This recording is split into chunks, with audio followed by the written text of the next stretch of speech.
Okay, there it is. Okay, I've been covering the government's new way to help authorities identify domestic terrorists. A new report put together by the Missouri Information Analysis Center warns that militia members most commonly associate with third-party political groups. There's been an update today. The Missouri Department of Public Safety has issued a letter just moments ago before we went on air saying the report should have, quote, made no reference to supporters of Ron Paul, Bob Barr, Chuck Baldwin, or any other third party, political organization, or any other candidate. They're going to edit the report, you know, deleting these references, but I don't think it's going to make a difference at this point. We have Ron Paul on with us now, a dangerous, dangerous man. Hello, Congressman Paul. How are you? Hello there. Are you now or have you ever been a member of the Libertarian Party?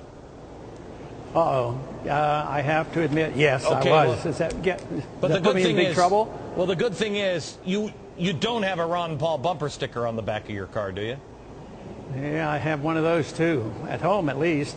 All right, we're tracing the... Oh, well, wait a minute. Yeah, we know exactly where you are. Just hang out and talk with me for a few more minutes, my friend.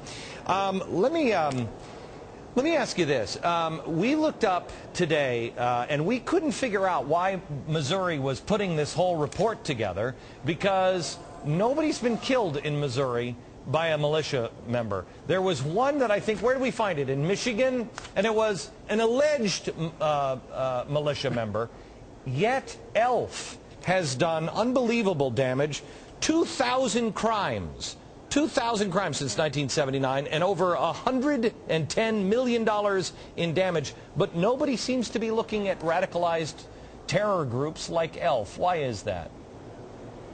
Well, I guess they're in charge and we're not. But sometimes I think, you know, when they attack anybody outside the mainstream means that if our conclusion is correct that both major parties are about one party, then they want no opposition whatsoever. But those who are in charge of this must have liberal leanings if they never address any liberal groups that commit violence. So it's a pretty good question and a pretty good point. Hopefully it'll wake up more Americans to what's going on. I mean, we called the FBI. The FBI has 4 ELF members on their most wanted list. 4.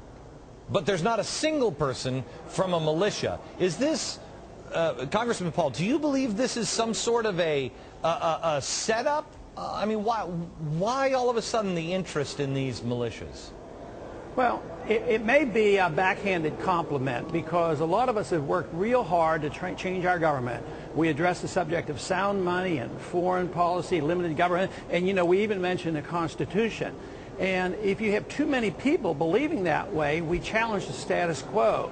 So I think if they see us as a threat, they may come out with these tactics to try to demonize us. So let's look at it as a more positive thing. And interestingly enough, you know, we're having a rally out there in St. Louis, Missouri, coming up here this weekend. Maybe it had something to do with that. Maybe they wanted to discredit what we were trying to do in St. Louis. There were 5,000 people in Orlando, Florida. There was a big rally, I think, in Lexington, Kentucky, with a couple of thousand people there. I mean, there is something going on, and it's not being organized. I mean, I want to have the people that organized the Orlando rally on, maybe on tomorrow. They're 4 moms. They're 4 mothers. They're just like, I can't take it anymore.